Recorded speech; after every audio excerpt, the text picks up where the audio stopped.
I do like to eat chicken, but I also like to talk about football, and it's not black and blue without, of course, Al Wallace, 10-year vet, former defensive end with the Panthers. Al, the starters did not see much time in the preseason, some not at all, and you got to believe, right, they are ready to hit someone. Oh, they're chomping at the bit. They're playing real football now. The preseason is over. You get to go out and hit somebody, and the best part is in the division. Yeah, and one of the guys who did play in the preseason was the #1 overall pick, Bryce Young.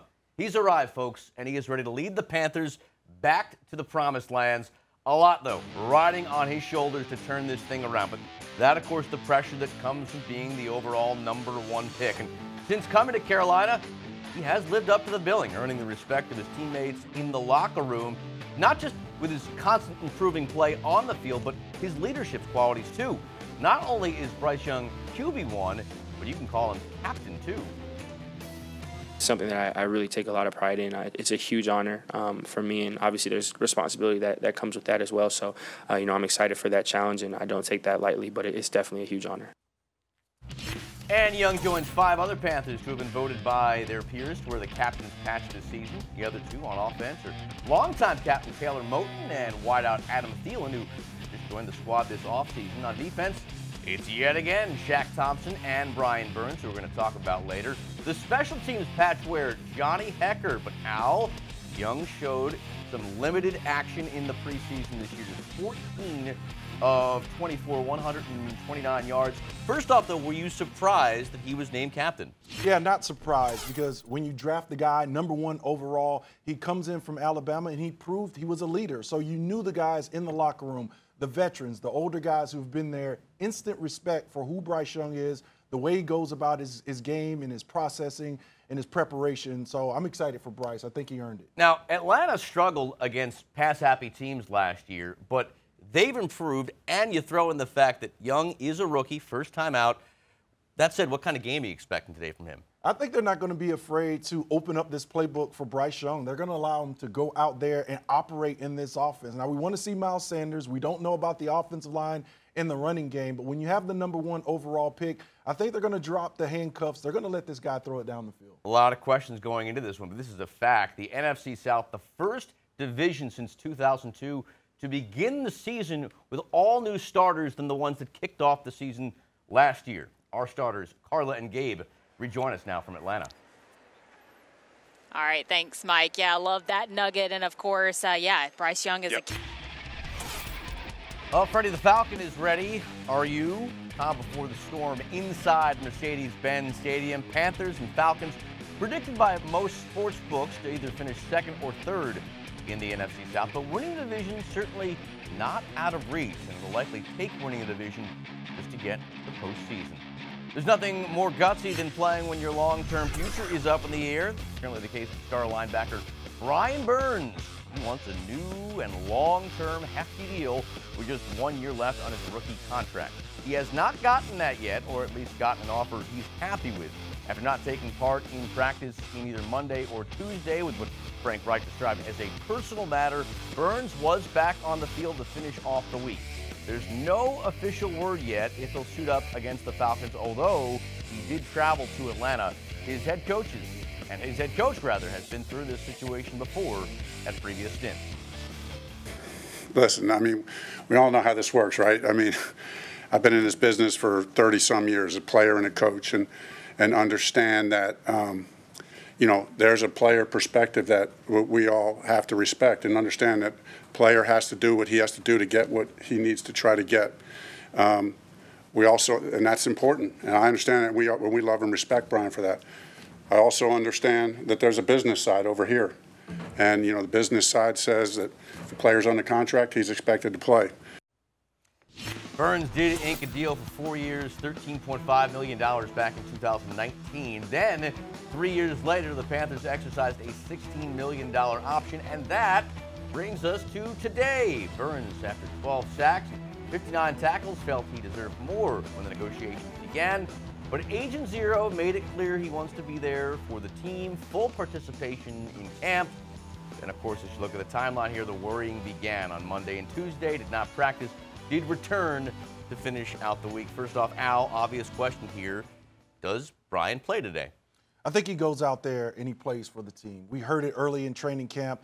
He's a team player. He wants to be there for his guys. He thinks there's something special here with Frank Reich and this football team. I expect to see number 0 out there. It's who he is. It's what he's made of. He's going to play for this football team. There have been reports that Burns is seeking close to about $30 million. Do you pay him that?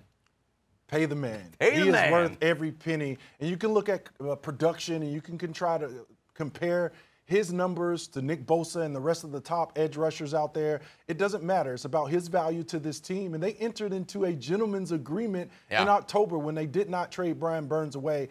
They agreed to pay him that money. I think it'll get done. It won't be today, but he'll go out there and he'll play against the Falcons. Bosa got paid about $34 million this year. So he's getting paid. Carla and Gabe, they're getting paid too.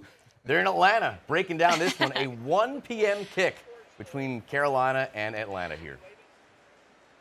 Thanks, Mike. Yeah, we're not getting paid as much as Brian. Okay, going to your job, and a Carolina Panther is your new coworker. That's what happened when some of the team's stars popped up around the Carolinas, interacting with fans and working with people in our community. Ian Thomas, he was at Planet Fitness as a coach. Miles Sanders handled duties at the South End Harris Teeter, making flower arrangements and baking goods. Frankie Louvu, he's your donut man. Austin Corbett had a day mixing paint and checking people out in at Fort Mill. Al, your job at this very moment, answering the tough question, how many wins do you think that Carolina's going to get this year? I think this is a first-year coach and staff and a rookie quarterback. I think they're about 500, and you can't do that anymore with 17 games, so I'm going to go 8 wins. Okay, so Vegas sort of thinks just like you, 7.5 wins the set total for the upcoming season.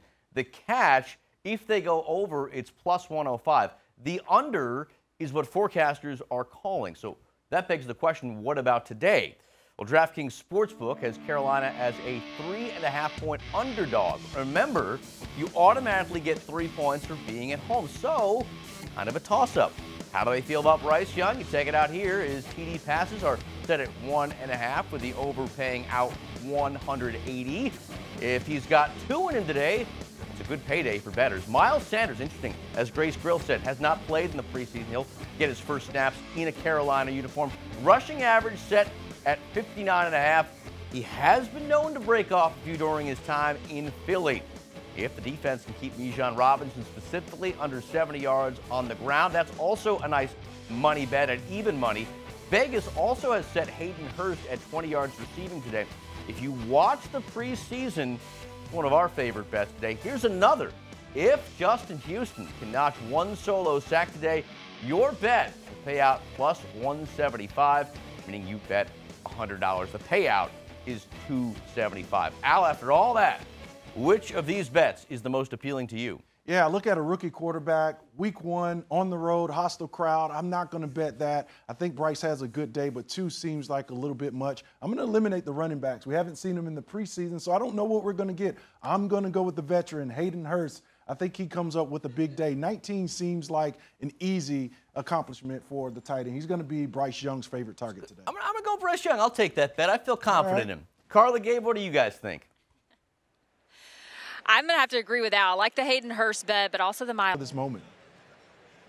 Well, a lot of questions, guys, going into the season. And I think that's part of the fun here, the mystery of it. How excited are you to get this first game in there? I'm very excited because it's new years, new opportunities. It's a new chance for the Panthers to come out and get started right in the vision right away. Well, I'm ready to hear exactly what you have to say about this because it is time to put the hat on, the coach's hat on, because it's the first keys of the game of the regular season. And first up, it's got to be Carolina's running attack. It'll be the first snaps from Miles Sanders after he sat out all the first season. But as I think you'll agree with, he's not the only one who's got to step up today. That's right. It's back to the basics. It's week 1 for the Carolina Panthers. We didn't see it much in the preseason. No Miles Sanders at all. Miles has to go out there, establish this running game along with the offensive line. Look, you have a rookie quarterback. You can't put too much pressure on Bryce Young. What you have to do is come out on the road against the Atlanta Falcons, quiet the crowd by dominating up front. Miles Sanders got to run the rock. Key number 2, you got to make Atlanta grind on the ground. You look at there, and the leading Rookie of the Year candidate, Bijan Robinson out of Texas. He's now the featured back in Atlanta.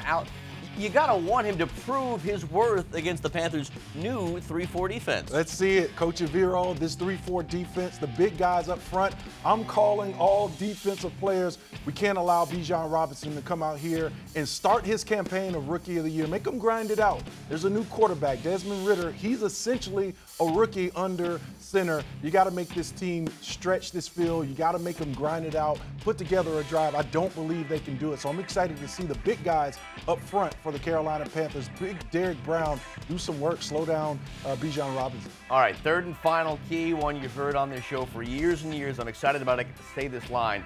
Al wants the Panthers to be the hammer. Fast defense needed to get going by Ejiro Evero's group with or without Brian Burns. Yeah, it doesn't matter who's out there. They're going to be 11 guys, Mike. And what I want to see is my favorite part of the game. You get to get out there and hit someone.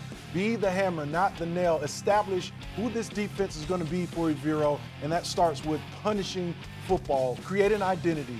Get back to Carolina Panthers football. The defensive side of the ball has been good since I was playing here in the early part of the 2000s. I want to see the Carolina Panthers punish the Falcons. It's how it's always been. It's how it's going to be today. I'm excited to see these guys put some hats on people. Can you tell he's excited here? I'm ready to go. It's game day for me, too. I mean, it's game one, but you're already in postseason mode with your keys there. You have it 3 keys in the game and getting the Panthers just its second opening day win in 5 years.